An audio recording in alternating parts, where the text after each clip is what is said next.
Halo pemirsa, apa kabar? Senang sekali saya Astia Dika bisa kembali menemani Anda di acara program talk show yang syarat informasi inspiratif. Apalagi kalau bukan bincang sehati.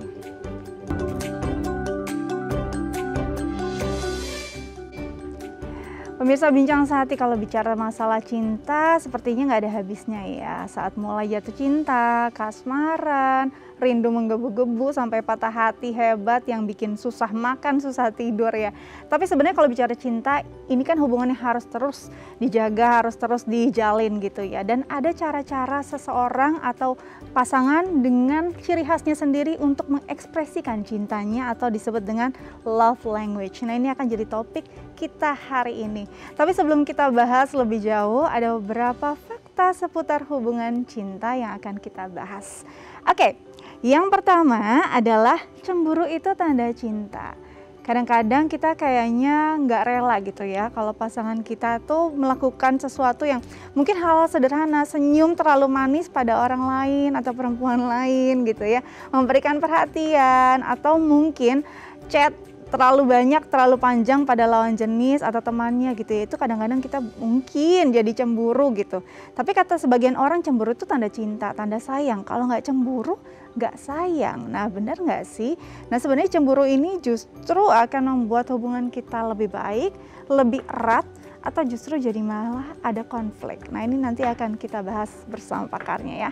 Oke, selanjutnya adalah jangan ada rahasia antara kalian berdua. Jangan ada rahasia antara kita gitu ya. Kadang-kadang mungkin kalau misalkan hal-hal kecil saja yang disembunyikan kita nggak tahu mungkin atau keberadaan dia ada di mana. Kok kamu nggak bilang sih mau pergi ke sana gitu. Itu akan jadi masalah-masalah yang timbul gitu ya. Padahal mungkin kalau dikomunikasikan lebih baik ini bukan jadi satu hal yang penting. Tapi sebenarnya dalam sebuah hubungan perlu nggak sih ada privacy? Perlu nggak sih ada suatu hal yang kita simpan sendiri? Nah, sebenarnya sejauh mana keterbukaan yang harus dijalankan dalam sebuah hubungan agar hubungannya tetap sehat? Nah, ini nanti akan kita bahas bersama pakarnya ya. Oke, selanjutnya adalah cinta pandangan pertama ini cuma ada di film. Benar nggak sih? Kalau kita lihat ya di film-film sering banget sih ada laki-laki dan juga perempuan langsung merasakan getaran gitu ya di saat pertama kali saling memandang. Nah, ini kayaknya di film-film sering terjadi. Dalam kehidupan nyata gimana? Sering nggak sih kita merasakan hal itu? Lalu membedakannya dengan cinta sama kagum tuh gimana gitu ya? Nanti kita bahas bersama pakarnya ya. Oke, selanjutnya adalah bertengkar bisa membuat hubungan rusak.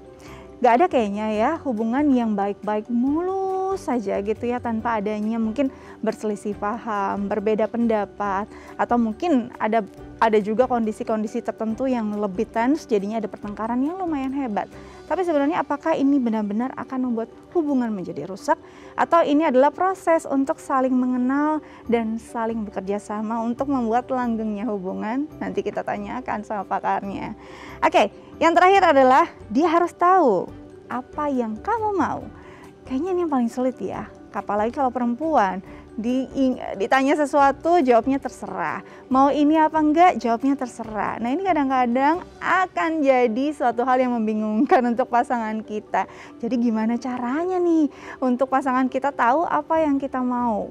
Nah, sejauh mana sih sebenarnya seseorang pasangan atau sepasang pasangan bisa saling tahu satu sama lain, memahami satu sama lain. Perlu jam terbang berapa lama untuk bisa sampai di tahap itu?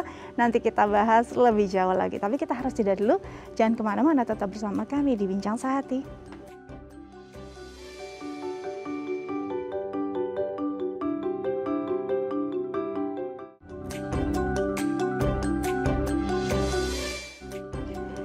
Ya, pemirsa kembali lagi bersama kami di Bincang Sehati. Di segmen sebelumnya kita sudah bahas nih beberapa mitos atau fakta seputar hubungan asmara. Dan kita akan bahas bersama pakarnya apa saja sebenarnya kejelasan dari mitos atau fakta yang tadi kita sudah jabarkan. Dan sudah terhubung via sambungan Zoom, ada Bapak Himawan Hadiraharja MSc, seorang pengamat dan konselor pernikahan dari Family First Indonesia. Langsung kita sapa. Halo Pak Himawan, apa kabar? Selamat pagi Mbak Dika dan juga pemirsa setia dari Bincang Sehati. Saya percaya Anda semua dalam keadaan sehat-sehat ya, termasuk Mbak Dika Amin. juga ya, sehat-sehat juga ya Mbak. Betul, harus sehat biar bisa berbagi inspirasi nih ya Pak ya untuk keluarga Indonesia di rumah. Benar. Baik Pak, tadi Iya. di segmen sebelumnya saya ada beberapa poin tentang mitos atau fakta seputar hubungan asmara. Mau dikonfirmasi nih kebenarannya ya. Yang poin pertama yang akan kita bahas adalah cemburu itu katanya tanda cinta. Sebenarnya sejauh mana sih cemburu ini memang bisa menyimbolkan sebuah rasa cinta dalam sebuah hubungan asmara? Silakan Pak. Ya, seringkali orang mengatakan aku ini cemburu karena aku cinta kamu. Padahal sebetulnya cemburu itu tanda ketidakamanan dan refleksi atau perwujudan seseorang yang melihat pasangannya sebagai objek miliki. Cemburu itu karena dia nggak mau orang lain yang punya memiliki objek kasihnya, gitu. Ada emosi negatif dari keinginan dan rasa yang tidak aman ya, dan ini bukan tanda cinta Mbak Dika, gitu ya. Cemburu bukan tanda cinta, tanda ingin memiliki, ingin menguasai, sebetulnya begitu. Oke, jadi ini mitos ya Pak ya. Jadi cemburu itu bukan tanda cinta, tapi adalah mitos karena ini adalah sebenarnya sinyal dari ketidaknyamanan, kecemasan, ingin menguasai atau ingin memiliki seutuhnya pasangan kita gitu ya. Jadi mungkin untuk pasangan di rumah jangan menjadikan cemburu sebagai ini ya senjata ya. Oke, selanjutnya apakah benar bahwa dalam sebuah hubungan itu tidak boleh ada rahasia? Iya. Kalau dalam relasi baru penjajakan, artinya belum menikah ya, dalam kondisi tertentu memang diizinkan atau dibolehkan adanya privasi, asalkan kata kunci disepakati bersama-sama. Karena kan masih belum jelas benar ya, ini relasinya mau dibawa kemana, apakah saya pelaminan atau tidak. Jadi kita justru harus berhati-hati ketika dalam masa penjajakan. Tetapi ketika kita sudah memutuskan untuk menikahi dengan seseorang, kita sudah mengenal dia dengan lebih dalam, barulah sedikit demi sedikit kita mulai lebih terbuka. Tentu saja sekali lagi mungkin untuk profesi tertentu seperti misalnya konselor, psikolog, psikiater yang tentu harus menjaga kerahasiaan klien ya, menjaga kerahasiaan konseli. Ini memang harus dibicarakan di awal gitu. Jadi ketika saya dan istri saya kami pacaran pun, mau menikah pun kami sudah ngomong, saya ini konselor, saya ini psikolog, saya ini akan akan banyak orang-orang yang curhat sama saya hal-hal yang mungkin rahasia. Sorry, saya nggak bisa, kalau mereka udah minta saya untuk jaga, saya nggak bisa cerita ke kamu. Saya cuma bisa cerita bahwa ini lagi ada masalah, tapi saya nggak bisa cerita detail. Ini asal disepakati dan dihormati satu sama lain. Ini bisa dilakukan, Mbak Dika. Oke, jadi sebenarnya perlahan-lahan ya, bertahap dari mulai saling mengenal, mungkin ada privasi yang ingin dijaga dulu, oke. Tapi kalau sudah berkomitmen mungkin sebaiknya saling terbuka. Tapi kita juga harus menghargai jika ini berkaitan dengan profesi pasangan kita, apalagi berkaitan dengan rahasia orang lain. Jadi kita nggak boleh memaksakan. Mungkin baiknya seperti tadi Pak Himawan bilang, dilakukan adanya kesepakatan sebelum melanjutkan adanya hubungan yang lebih jauh. Oke. Pak Himawan, kalau bicara tentang cinta pandangan pertama, ini kan biasanya kita lihat di film-film ya. Sebenarnya dalam dunia nyata tuh ada nggak sih Pak cinta pandangan pertama ini? Ya, kalau di film, di novel-novel ya, di komik-komiknya Line Comics gitu ya, itu memang ada ya cinta pandangan pertama. Tapi itu sebetulnya secara dunia nyatanya ya, cinta pandangan pertama itu lebih didasari oleh nafsu pandangan pertama, dan biasanya ini lebih ketertarikan hal-hal yang fisik. Soalnya kan begitu saya ngeliat seseorang, saya tahu langsung kebaca tuh keluar datanya. Oh dia ini orangnya jujur, terbuka, soleh. Nggak mungkin ya Pak ya? Karena baru pertama kali melihat gitu kan. Jadi nggak mungkin gitu, kecuali kita sudah ya someday mungkin lah, saya nggak tahu lah ya. Tapi paling nggak untuk saat ini ketertarikan yang muncul lebih ketertarikan fisik. Mungkin lihat senyumnya, mungkin suka rambutnya, mungkin suka apa yang dibawa ya. Mungkin dia bawanya Ferrari, mungkin dia bawanya yang ini gitu ya. Nah psikolog juga mengatakan bahwa cinta sebenarnya itu butuh waktu untuk tumbuh. Jadi kalau namanya cinta itu pasti butuh waktu, perlu waktu yang cukup untuk kita bisa menentukan apakah ini benar-benar cinta atau hanya sekedar kasmaran atau hanya sekedar kagum aja. Nah, itu memang perlu waktu untuk membedakannya, Mbak Dika. Nah, ini dia ya. Jadi memang kalau di awal, di pandangan pertama biasanya itu ketertarikan yang sifatnya fisik ya Pak, yang bisa terlihat gitu ya. Dan mungkin nanti makin lama makin bertahap, karena nggak mungkin langsung keluar datanya jujur, tingkat kejujuran berapa gitu ya, nggak mungkin. Yang terpenting bukan jatuh cinta pandangan pertama, tapi jatuh cinta setiap kali memandang gitu ya Pak ya. Oke. Mantap. Selanjutnya nih Pak, katanya kalau bertengkar itu bisa membuat hubungan renggang dan rusak. Mitos atau fakta? Ya, kalau pertengkarannya sebetulnya nggak jadi masalah, asal bisa dikelola dengan baik, asal bisa diselesaikan dengan baik. Jadi yang membuat hubungan rusak itu bukan pertengkarannya, tapi cara menghandle-nya, cara mengelolanya. Ya, justru kalau kita ingin hubungan yang jangka panjang dan makin berkembang makin kuat, kita juga makin berkembang makin dewasa, perlu untuk sesekali ya membiarkan emosi kita memang keluar, emosi negatif kita letupkan dengan letupan yang bijak tentu saja, untuk supaya pasangan kita ini tahu bahwa kita ini lagi nggak seneng, ada sesuatu yang mengganggu kita. Mungkin dari apa yang dikatakan, mungkin apa yang dia lakukan, mungkin ada yang dia lupa gitu ya. Daripada kita cuma diem-dieman pas itu sebentar ya, saya coba baca pikiran kakak. Nah, jangan lupa gitu ya, mungkin ketika kita melakukannya dalam emosi yang tidak emosi, tapi ini jangan emosional ya, kendalikan positif penyelesaiannya gitu Mbak Dika.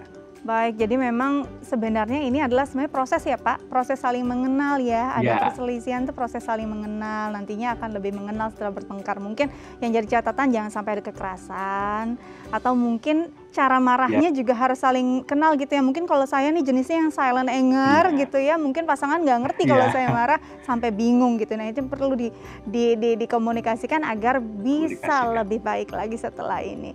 Oke, yang terakhir adalah pasangan harus tahu nih apa yang saya mau. Mudah nggak sih untuk sampai ke tahap itu sebenarnya Pak? Sejauh ini bagaimana? Apakah ini memang perlu dalam sebuah hubungan jadi sesuatu yang harus? Ya, kalau harus tentu saja tidak. Kalau katanya harus berarti ini mitos gitu ya. Karena manusia itu bukanlah pembaca pikiran. Malah kebiasaan kita berasumsi. Asumsi itu kan kita duga-duga nih, kayaknya begini nih gitu ya. Nah, asumsi itu seringkali malah merusak relasi. Ketika kita menduga-duga, kita menebak-nebak, itu merusak relasi. Untuk bisa benar-benar tahu apa yang pasangan kita inginkan, itu harus komunikasi dengan secara terbuka. Nah, jadi di sisi yang lain ya, apakah pasangan kita ini kepo yang positif sama kita atau enggak, itu juga bisa menjadi salah satu tanda apakah dia benar-benar sayang sama kita atau enggak. Karena kalau kita sayang, saya sayang sama istri saya sebelum saya menikahi dia, saya cari tahu dulu semua data informasi dia gimana, saya amatin dulu kebiasaannya apa, kesukaannya apa, sehingga kalau saya kasih surprise itu tepat gitu ke dia. Nah, itu tanda karena memang kita sayang. Nah, jadi apakah tidak harus langsung tahu? Tentu saja tidak, itu mitos. Tetapi kalau memang perlu waktu ya, sambil membangun relasi minimal 1-2 tahun untuk kita bisa benar-benar mengenal pasangan kita, sampai tahu bagaimana relasi dia dengan keluarganya. Nah, itulah baru kita bisa lebih memahami apa yang pasangan kita mau. Itu pun juga setelah masuk pernikahan tidak menjamin kita bisa benar-benar ngerti pasangan kita. Kita harus terus belajar dan berkah. Begitu Mbak Dika. Betul, jadi kalau memang mau mengetahui atau memahami pasangan, ada baiknya tadi seperti kata Pak Himawan, riset dulu nih sebelum kita benar-benar mengenal lebih dekat, agar nanti tahu juga treatmentnya seperti apa ya. Tapi ini tidak menjamin juga nanti ke depannya akan benar-benar bisa tahu apa yang dia mau. Apalagi kalau misalnya mungkin perempuan dengan hati dan pikiran yang seperti sarang laba-laba, rada sulit ya mengetahuinya ya. Yang penting adalah prosesnya harus terus belajar. Oke, nanti kita belajar lagi nih tentang cinta dan hubungan asmara, tapi kita harus jeda dulu ya Pak ya. Pemirsa jangan kemana-mana, tetap bersama kami di Bincang Sehati.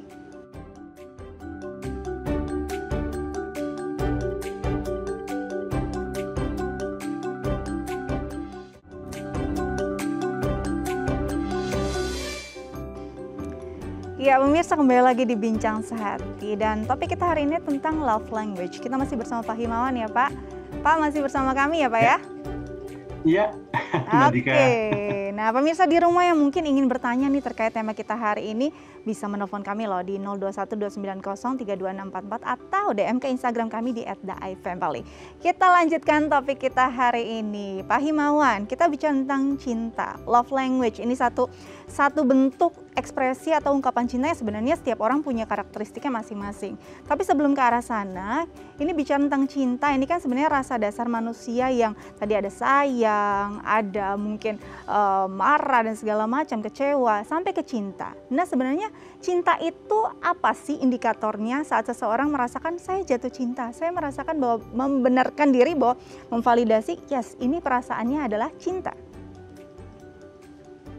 Mbak Dika, memang cinta itu pasti diawali dengan adanya rasa ya, perasaan, rasa ketertarikan. Aduh sampai saya belibet di lidahnya nih. Rasa ketertarikan. Iya. Jadi pastilah ya, pasti ada rasa tertarik yang lebih. Mungkin kan nggak pernah ketemu, tiba-tiba kok saya jatuh cinta ya sama siapa? Nggak tahu, nggak jelas. Nah itu nggak mungkin. Pasti ada sebuah objeknya. Pasti ada pada seseorang yang sosoknya memang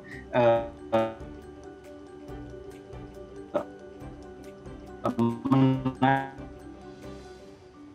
perhatian kita. Tapi cinta berhenti di faktor selanjutnya apa? Dia mau mendekat, dia mau mengenal lebih jauh, dia mau mengorbankan dirinya, dia mau berempati, memperhatikan, ada curahan kasih sayang yang disampaikan kepada orang yang dia sayangi, ya kan? Dia nurut sama perkataan orang yang dia sayangi, dia tahu ada konsekuensinya, dia taat dan dia bersedia melakukan apapun demi, ini kata kuncinya, kebahagiaan orang yang dia kasihi. Jadi hanya sekedar selfish ya, maksudnya kan ada orang yang sengaja memperhatikan perhatiannya bagus, ujung-ujungnya supaya apa? Supaya dia bales ke kita. Nah itu bukan cinta. Itu manipulasi namanya, demi keuntungan kita. Itu pamrih gitu ya Pak ya istilahnya ya. Pamrih, jadi memang kalau cinta tuh ada tahapannya, mulai dari ketertarikan, rasa sayang, kagum, sampai tadi ke tahap cinta tuh kita bisa lihat indikatornya ya, kita senang lihat dia bahagia, kita bisa melakukan apapun yang membuat dia bahagia selama dalam koridor itu memang positif. Jadi cinta nih identik dengan pengorbanan nggak sih Pak? Titik pengorbanan ke atas nama cinta tuh di mana? Iya, yang pasti begini, kebanyakan dari kita kalau merasa sayang, kadang kita itu langsung all out habis-habisan. Loh, Pak Cip kemudian mungkin sebenarnya berpikir begini, emang nggak boleh Pak cinta habis-habisan, cinta fokus pada satu orang? Boleh saja ya, bukan berarti kita supaya nggak sakit hati kita bagi-bagi sama yang lain juga, nggak gitu ya.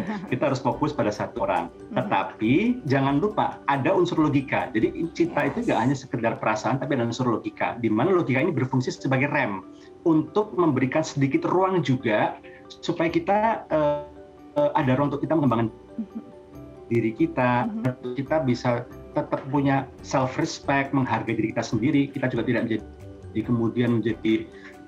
bucin ya, budak cinta ya istilahnya ya. Pokoknya apa aja deh, sampai dia marahin saya juga nggak apa-apa, dia katain saya nggak apa-apa, yang penting saya cinta. Ya nggak segitunya juga sih, tetap harus bisa punya batasan. Kalau sampai misalnya kita sampai kehilangan jati diri kita sampai kehilangan kebebasan kita sampai kehilangan waktu untuk growing, untuk kita sendiri bertumbuh, berkembang, nah itu sebetulnya udah nggak sehat relasi cintanya. Tetapi kalau ada unsur trust, kita juga masih punya space yang cukup untuk kita mengembangkan diri kita juga masih punya waktu me time untuk kita recharge diri kita sendiri, tanpa pasangan kita tuh nuntut kita untuk perhatian penuh, itu sebetulnya cinta yang sehat. Oke, jadi cinta yang sehat, cinta yang harus berlandaskan logika. Jadi nggak asal kita memberikan segalanya untuk kebahagiaan pasangan kita, sedangkan kita mungkin seperti lilin jadi membakar diri, ini juga tidak dibenarkan gitu ya. Jadi arti pengorbanannya bukan seperti itu. Nah Pak, kalau bicara tentang cinta, setiap orang kan punya cara-cara mencintai yang mungkin bahasanya itu berbeda-beda. Tadi kita sebutkan juga sebenarnya topik kita hari ini love language. Ini kan sebenarnya pasti beda-beda. Apa sih yang membuat seseorang punya love language yang beda-beda? Apakah karena latar belakang keluarga, budaya, ini memengaruhi perbedaan dari love language seseorang? Wow, ini pertanyaan baik sekali nih Mbak Dika. Jadi memang pada prinsipnya setiap dari kita pasti punya cara mengekspresikan cinta yang berbeda-beda.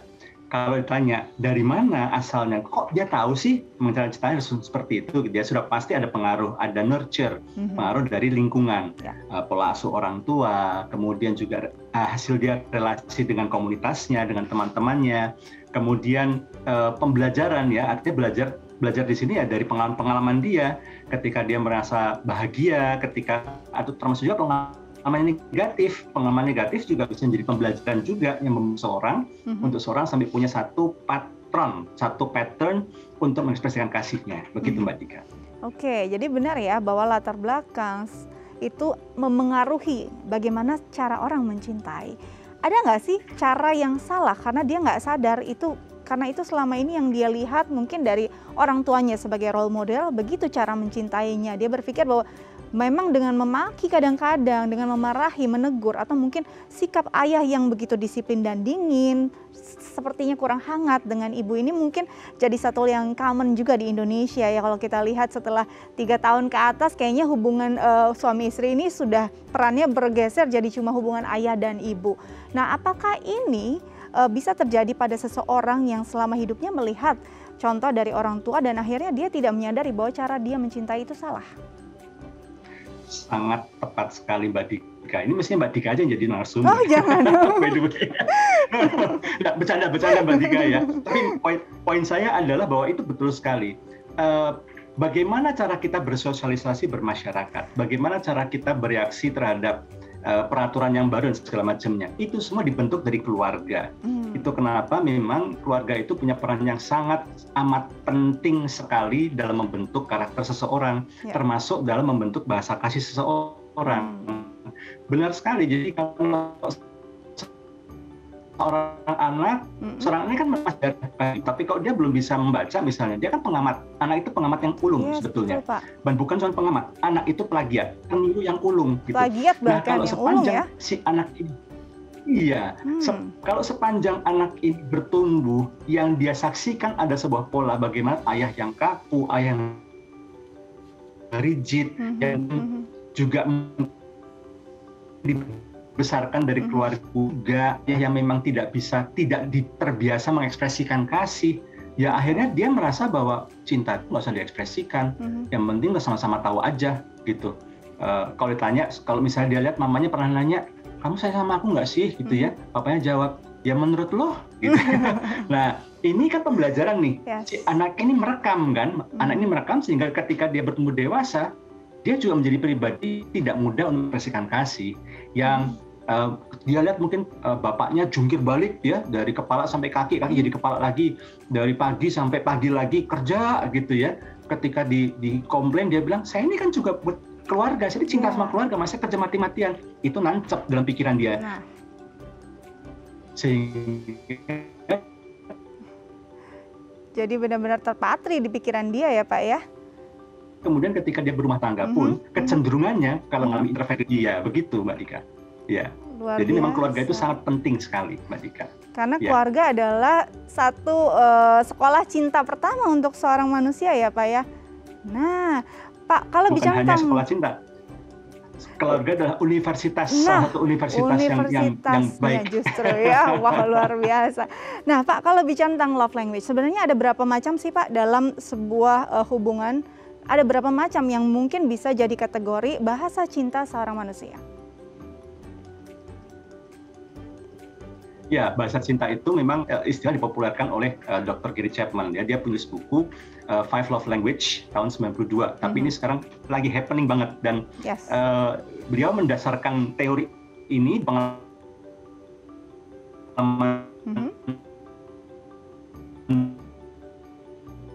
beliau sebagai konselor pernikahan dan melihat cara orang memprioritas. Ada orang yang menyatakan kasihnya dengan nggak ngomong, nggak banyak ngomong, nggak ngasih hadiah, tapi mau nemenin, mau ke pasar mau nemenin gitu ya, lagi nonton mau nemenin, dan sangat menikmati banget waktu berdua. Nggak usah ngapa-ngapain deh, kita pelukan gini aja, aku udah seneng banget gitu ya, sekian menit, aku udah seneng banget misalnya gitu ya. Kamu nggak usah bantuin aku deh, lagian kalau kamu bantuin aku jadi berantakan. Tapi ya kamu ada di sebelah aku dia aja, aku udah seneng banget, kamu berarti peduli sama aku. Itu waktu yang berkualitas. Yang kedua, sentuhan fisik, ya, lewat pelukan, lewat pegangan tangan, ciuman, ya. Orang yang membutuhkan sentuhan fisik ini biasanya memang kelihatan. Dia sendiri juga suka gitu ya, ngelus-ngelus, hebat, kamu hebat ya, gitu, tepuk-tepuk. Nah, biasanya kalau orang yang suka melakukan seperti itu, dia pun juga suka ketika dibegitukan. Oke. Tapi untuk masalah sentuhan fisik ini hati-hati ya, jangan sampai kemudian marah pelecehan seksual. Jadi kita harus hati-hati sekali dalam hal ini. Yang ketiga, memberikan hadiah. Nah, ini biasanya kalau banyak mengatakan, nah ini kesukaannya cewek nih, dikasih hadiah. Apalagi kalau hadiahnya gitu kan, hadiahnya yang mewah-mewah gitu. Ternyata nggak selalu sih gitu ya, tapi ada juga orang yang seperti itu. Jadi nggak selalu menyukai bahasa kasih ini bukan cuma masalah, sebenarnya nggak penting masalah harganya, tapi ketulusannya. Cuma dapat kartu tapi buatan sendiri, tulisan tangan sendiri, gambar sendiri, itu rasanya maknyes gitu ya. Saya sering terima tuh dari anak saya waktu anak saya masih kecil gitu ya, I love you daddy gitu ya. Itu sampai saya pajang di meja kantor gitu ya, meskipun cakar ayam tulisannya, tapi karena dia mencurahkan waktu membuatnya dan dia memberikan, itu hadiah yang sangat berharga. Kemudian yang keempat adalah memberikan pelayanan. Sekali lagi, mungkin nggak pintar ngomong, mungkin nggak bisa memberikan hadiah, tapi dia suka melayani. Suaminya pulang dari kantor, langsung diambilin makanan, disediain semuanya, minuman gitu ya. Atau anak yang Papa di sini tak bawain gitu, mau apa gitu ya. Ini mama bikin, dia ladenin. Nah, itu tipe bahasa kasihnya melayani. Dan yang kelima adalah kata-kata pujian. Artinya kata-kata yang menguatkan, kata-kata yang membangkitkan semangat, kata-kata yang memberikan penghiburan. Nah, biasanya kalau orang yang bahasa kasihnya di sini, dia juga seneng tuh memberikan pujian. I love you mom, I love you daddy, aku sayang sama kamu gitu ya. Nah, kata pujian ini bisa sebuah kekuatan cara kita mengekspresikan cinta, Mbak Dika. Jadi secara verbal ya. Jadi ada 5 tadi sebenarnya bentuk bahasa cinta. Ini berbeda-beda setiap orang. Bisa seorang punya kelimanya, bisa juga mungkin hanya beberapa gitu ya. Tapi Pak, kalau bicara tentang bahasa cinta ini kan pasti tadi bisa berbeda-beda. Pernah nggak sih terjadi bahwa seseorang akhirnya memutuskan berpisah bukan karena ada masalah, tapi karena tidak mengerti bahasa cinta satu sama lain? Oh, bisa jadi. Kalau itu alias kagak nyambung gitu. Karena yang satu merasa aku udah sayang sama kamu kok, makanya kan kamu ulang tahun tak kasih puisi, kamu tak puji ya kan, aku di depan orang-orang tak puji kamu sebagai istri yang baik, tukang masak yang enaknya luar biasa dan segala macamnya. Tapi bagi si istri, aku nggak butuh kata-kata itu, aku butuh kamu nemenin aku, nggak ngasih solusi nggak apa-apa deh, tapi kamu nemenin aku dong gitu loh. Aku pengen cerita gitu ya, gimana hari ini, gimana si ini si sulung, gimana si bungsu dan segala macamnya. Kamu dengerin aja, aku udah seneng banget, meskipun nggak ngasih solusi, karena nggak nyambung. Ini bisa saja tadi gitu, ketika kebutuhan pernyataan kasihnya ini tidak diberikan dengan cara yang pas. Oke, jadi justru bisa jadi nggak ada masalah ya Pak ya? Bisa membuat seseorang merasa nggak dicintai. Nah, jadi sebenarnya karena tidak memahami bahasa cinta pasangan kita, akhirnya kita merasa tidak dicintai. Jadi intinya perlu komunikasi sepertinya ya Pak ya. Tapi nanti kita bahas setelah jeda ya Pak ya, kita bahas lagi lebih lanjut. Nah pemirsa jangan kemana-mana, makin seru perbincangan kita. Tetap bersama kami di Bincang Sehati.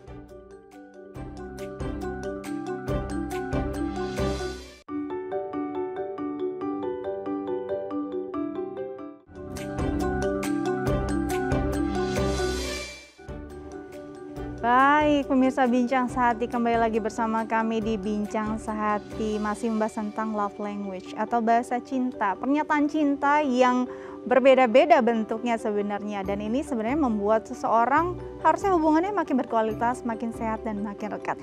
Kita coba ngobrol lagi dan menghubungi lagi Pak Himawan. Masih bersama saya Pak, mendengar saya dengan jelas? Iya, Mbak Dika masih loud and clear. Jelas banget, Mbak Dika. Makin semangat juga nih kita berbincangnya ya Pak ya. Nah Pak, tadi kan sudah dibahas satu persatu. Ada 5 bahasa cinta yang sebenarnya memang berbeda-beda.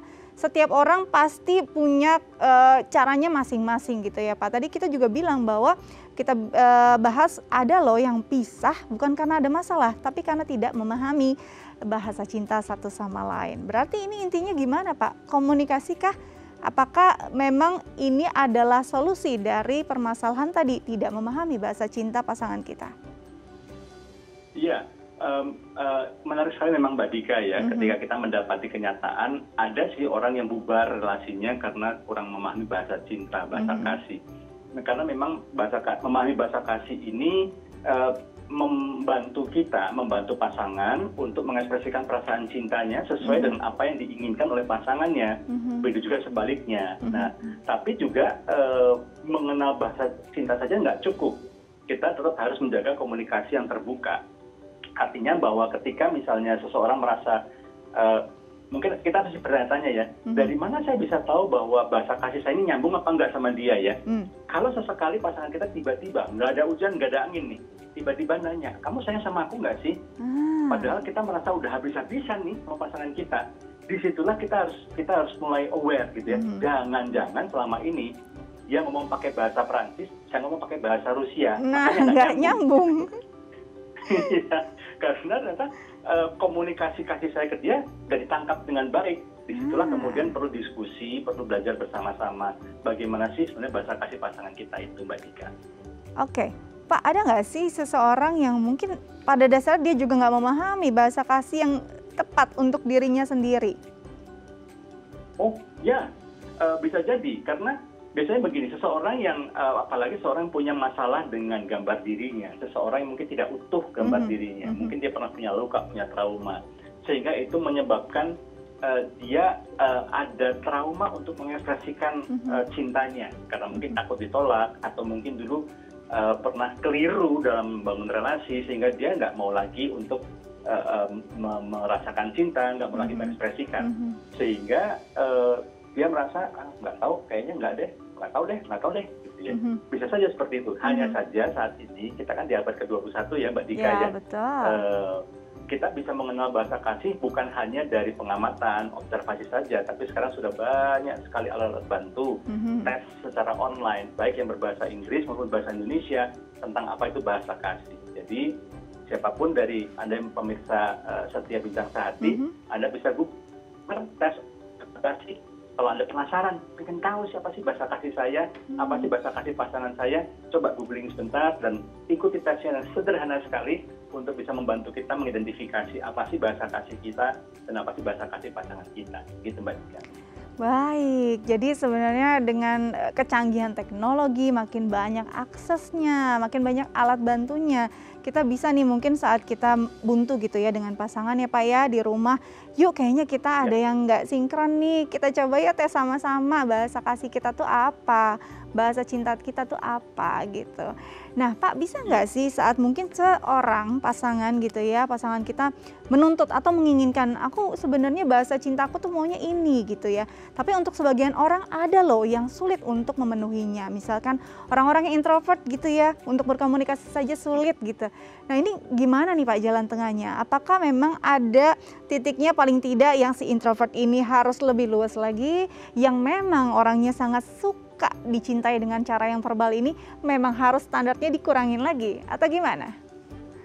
Iya, ya disinilah memang gitu ya pentingnya komunikasi. Komunikasi itu memang menjadi salah satu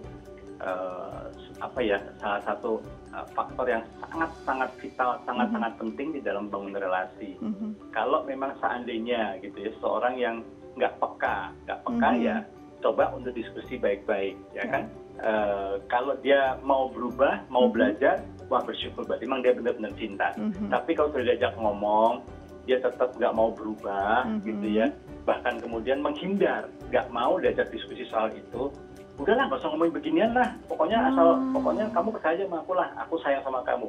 Nah di situ kalau dalam relasi yang masih belum masuk dalam tahap pernikahan, yang belum menikah ya, ini justru kesempatan yang baik untuk mengevaluasi perlukah relasi ini diteruskan atau tidak. Karena kalau dia sayang sama saya, dia akan berusaha untuk berubah, dia akan berusaha untuk menjawab kebutuhan saya. Kalaupun misalnya dia ngomong terus terang, aku nggak bisa, bahasa kasihmu memeluk, aku tuh nggak bisa meluk kamu, aku tuh nggak bisa megang kamu, aku nggak bisa, nggak tahu caranya gimana, kaku banget gitu ya. Nah, adanya ekspresi bahwa dia pengen tapi dia belum bisa melakukan, itu sudah satu tanda yang baik. Tinggal kemudian bagaimana kita coba untuk bantu dia mengekspresikan. Kalau memang diperlukan, baru kemudian kita perlu berkonsultasi dengan konselor atau psikolog. Begitu Mbak Nika. Baik, jadi memang selama dia masih mau berusaha, masih ada harapan. Oke, Pak, kita ke DM dulu ya. Ada DM dari pemirsa dengan pertanyaannya dari @Fadila. Pak, semenjak menikah, saya dan suami banyak fokus kepada anak. Selain itu, suami juga terbagi fokusnya kepada pekerjaan ketika di rumah. Akhirnya saya dan suami ngobrol pun seperlunya saja dan jarang ngobrol berdua. Bagaimana solusinya? Silakan Pak Himawan.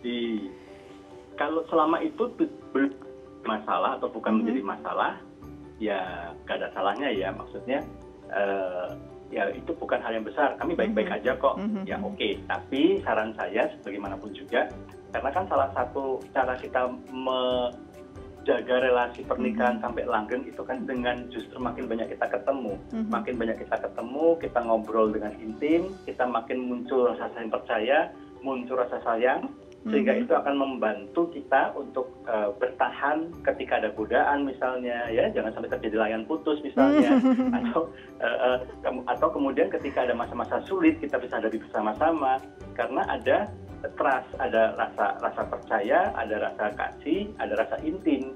Ini harus dipelihara. Jadi kalau memang udah nggak tahan gitu ya, ambil waktu dah sambil ngeteh bareng gitu ya, mau dong sekali-sekali kita keluar ngobrol bentar aja gitu ya, 1 jam aja deh, kita ngobrol nggak usah yang penting-penting deh, karena kalau ngobrol yang penting-penting namanya jadi meeting, jadi bukan dating. Kita ngedate deh, jangan kayak pacaran dulu deh gitu, ngomongin yang receh-receh lah gitu. Pengen deh kita napak tilas ya, nostalgia masa-masa kita pacaran dulu gitu ya. Itu perlu ya, supaya apa? Itu akan membangun keintiman dan membuat pasangan makin dekat dan makin kuat gitu. Tapi kalau memang nggak bisa, disempet-sempetin deh, coba diatur yuk waktunya yuk gitu, hari apa gitu ya, hari ini. Selalu kalau memang kita punya satu persepsi atau konsep bahwa relasi ini penting, memelihara relasi itu penting, pasti kita akan sediain waktu, karena kita sedang, saya katakan ya, cinta itu kan apa yang kebahagiaan pasangan kita lakukan, jadi kita akan mau menyediakan waktu untuk membahagiakan pasangan kita gitu. Nah itu dia, jadi memang coba deh ajak bicara tadi ya Pak ya, bicara-bicara yang ringan, nostalgia, jangan terlalu hal yang penting aja. Mungkin kadang-kadang kayaknya kalau suami istri bertemu tuh yang dibicarakan sekolah anak, listrik, belanja bulanan. Itu aja ya Pak. Bisa bikin suami jadi malas ngobrol juga. Nah, ini itu gitu. dia, itu aja. Kita berantem, ujung-ujungnya suami bilang dikirim via WA aja deh. Karena udah template ya Pak ya. Nah Pak, kalau bicara tadi love language, biasanya kan ini mungkin nggak sih ada perubahan? Waktu pacaran, awal-awal pernikahan, love language dia lengkap sekali. Tiba-tiba mulai di 5 tahun kok yang ini nggak ada lagi, yang ini kok nggak muncul lagi, berkurang. Apa sih yang menyebabkan hal-hal tersebut bisa hilang? Padahal kan itu bahasa cinta yang biasa dia lakukan. Iya, menarik sekali memang Mbak Dika ya, bahwa love language itu orang yang paling pendiam sekalipun pasti punya minimal 1 love language, minimal banget pasti punya 1 gitu ya. Nggak ada orang yang nggak punya love language, pasti minimal punya 1.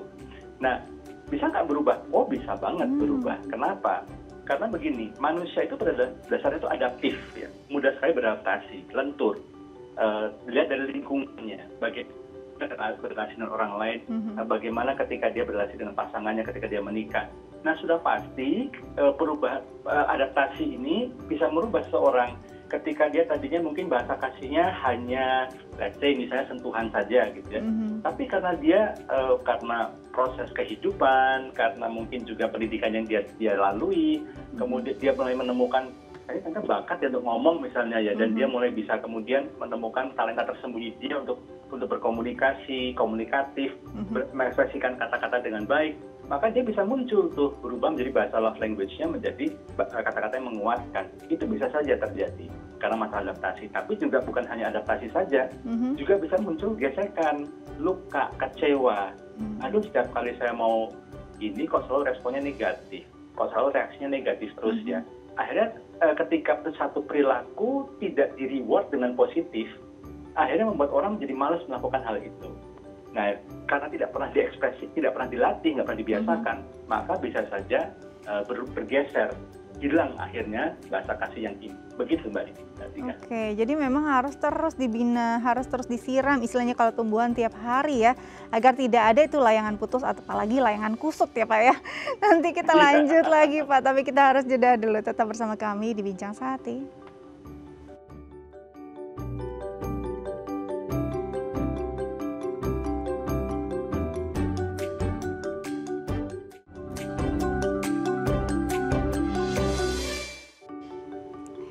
Ya, pemirsa kembali lagi di Bincang Sehati masih bersama Pak Himawan. Pak, kali ini di segmen ini kita coba kasih tips yuk ke pemirsa apa saja sebenarnya yang mungkin bisa dilakukan untuk menjaga hubungan agar tetap harmonis. Yang pertama adalah komunikasi yang baik dan sehat. Silakan Pak Himawan. Ya, pasti komunikasi itu urat nadinya dalam relasi. Bahkan dalam urusan cinta, seperti halnya tubuh ya, tubuh itu akan mati kalau nggak ada darah. Nah, komunikasi itu darah dalam hal relasi cinta. Pasti tanpa komunikasi akan sering cekcok ya antara suami istri, orang tua anak, dan selisih paham karena kurang mengerti isi hati dari pasangannya. Bahkan hal-hal remeh pun bisa berselisih kalau komunikasinya nggak sehat. Karena itu pastikan komunikasi terjaga dengan baik, komunikasi yang terbuka, yang sehat, dan ketika ada perbedaan, jangan terfokus pada perbedaannya, tapi coba cari jalan untuk menjembatani perbedaan itu supaya komunikasi silaturahmi tetap terpelihara dengan baik. Nah itu dia, ini adalah urat nadinya, darahnya istilahnya dalam tubuh manusia ya. Nah yang kedua tipsnya adalah jangan ragu memberikan apresiasi pada pasangan. Silakan Pak. Ya kayaknya sepele ya, kasih apresiasi ya. Pak, ngapain saya mesti bilang terima kasih, istri saya masak, tugasnya kan dia masak. Nah, ngapain sih saya mesti bilang terima kasih sama suami saya untuk kalau dia udah kerja keras. Emang udah kewajibannya kok. Seringkali kita take it for granted atau kita anggap remeh ya, sesuatu yang kita pikir sudah kewajiban pasangan. Tetapi ketika kita mengapresiasi, itu ibaratnya gini loh, suami yang pulang kerja capek banget gitu ya, tiba-tiba, Pak, makasih ya, kamu udah kerja keras. Aku bisa lihat kamu sayang sama kami, anak-anak juga. Itu seperti lagi di padang gurun, panas, haus, tiba-tiba ketemu air es yang enak banget. Itu maknyes. Yes. Berarti itu kita seolah-olah kita lagi, itu sebuah penguatan bahwa yang kita lakukan itu udah benar. Gitu. Nah itu kenapa apresiasi harus tulus ya, tapi jangan bulus ya, harus tulus mungkin itu perlu kita berikan, tetapi juga jangan terlalu sering ya, apa-apa dikit makasih ya lama-lama bosen makasih mulu, lebay deh kayaknya deh. Momentum yang pas, sampaikan dengan tulus, ikuti dengan komunikasikan dengan selain apresiasi juga tunjukkan bahasa kasih kita untuk membesarkan hati, mengamankan hati pasangan kita. Gitu. Ini luar biasa, walaupun itu mungkin sudah disadari adalah sebagai tugas masing-masing, tapi rasa terima kasih yang tulus nih bisa jadi obat ya, rasa bahagia yang mungkin tadi melepaskan dahaga yang mungkin dari lelah kerja, capek masak, mencuci pakaian, ini bisa jadi satu obat yang luar biasa dalam sebuah hubungan. Oke, selanjutnya sisipkan ada hal-hal yang sifatnya humor untuk membuat hubungan lebih bervariasi. Gimana Pak Himawan? Ya, menarik memang Mbak Dika dan juga pemirsa Bincang Sehati. Ternyata sisipan humor itu sangat bisa membuat relasi cinta itu jadi makin menarik gitu ya. Karena survei membuktikan terutama para wanita ya, itu senang sekali ketika dalam relasi mereka ternyata apakah pacar mereka, apakah suami mereka sesekali menyelipkan humor, dan ketika mereka ketawa itu ada hormon-hormon kebahagiaan yang dilepaskan, dan itu membuat kita merasa nyaman dan rileks. Tapi sekali lagi gitu ya, humornya bukan humor menertawakan kelemahan pasangan. Kamu memang nih kepo gitu ya, kamu nih kayak ini deh, kayak kayak CNN deh gitu ya, apa aja dikepoin, kamu tahu semua, serba tahu semua, bigos, kemudian ketawa gitu ya, enggak gitu. Ketawa bersama-sama tapi bukan menertawakan kelemahan pasangan. Itu diperlukan untuk mempercantik dan memperindah relasi cinta. Wah, luar biasa ya. Ini bikin kayaknya hubungan makin seru kalau ada humornya ya. Tapi ingat, jangan sampai justru kita melecehkan pasangan. Oke, yang selanjutnya adalah selalu meluangkan waktu bersama. Ini bisa mungkin karena kan sama-sama sibuk ya, jadi lupa nih Pak waktu yang berkualitas. Sejauh mana ini penting dalam sebuah hubungan? Ya, sangat penting sekali Mbak Dika. Tadi sudah saya singgung bahwa untuk relasi jangka panjang dalam pernikahan itu perlu namanya trust, kepercayaan. Dan trust, kepercayaan itu hanya bisa dipupuk dengan adanya aktivitas bersama-sama. Makin banyak waktu kita bersama-sama, makin kita saling percaya, saling memahami, dan kemudian membuat relasi jadi lebih baik. Tanpa kebersamaan sulit untuk membangun kesatuan. Waktu bersama bukannya sekedar misalnya gini, sama-sama ke kantor, tapi kemudian di sepanjang jalan nggak ngomong apa-apa. Diam-diaman ya. Bukan waktu bersama, ini mah nebeng bareng. Gitu. Jadi tapi coba dalam ketika pergi bareng gitu ya, ketika berkantor bersama-sama, sambil ngobrol di situ, dan kemudian enjoy bener-bener gitu ya waktu yang ada. Dan ketika liburan, ini nggak gampang ya. Saya dan istri saya contohnya gitu ya. Saya tipe orang yang kalau liburan itu saya lebih seneng yang ke gunung gitu, yang hawanya adem. Kalau istri saya sukanya ke pantai gitu. Nah, kalau memang kita saling mengasihi supaya bisa pergi bareng, memang mau nggak mau harus mau berkorban. Ada waktu-waktu ya sudah deh, ikutin maunya kamu deh ke sini gitu ya. Tapi sekali-sekali gantian ya, ikutin mau aku ya ke sini ya gitu ya. Intinya adalah sebenarnya bukan masalah kemananya, tapi bersama-samanya. Dan kemudian ketika bersama-sama itu kita melakukan aktivitas-aktivitas yang buat kita makin dekat. Baik, luar biasa loh ini tipsnya dari Pak Himawan. Semoga bisa jadi satu hal yang berguna pastinya untuk keluarga Indonesia dan pemirsa Bincang Sehati di rumah ya.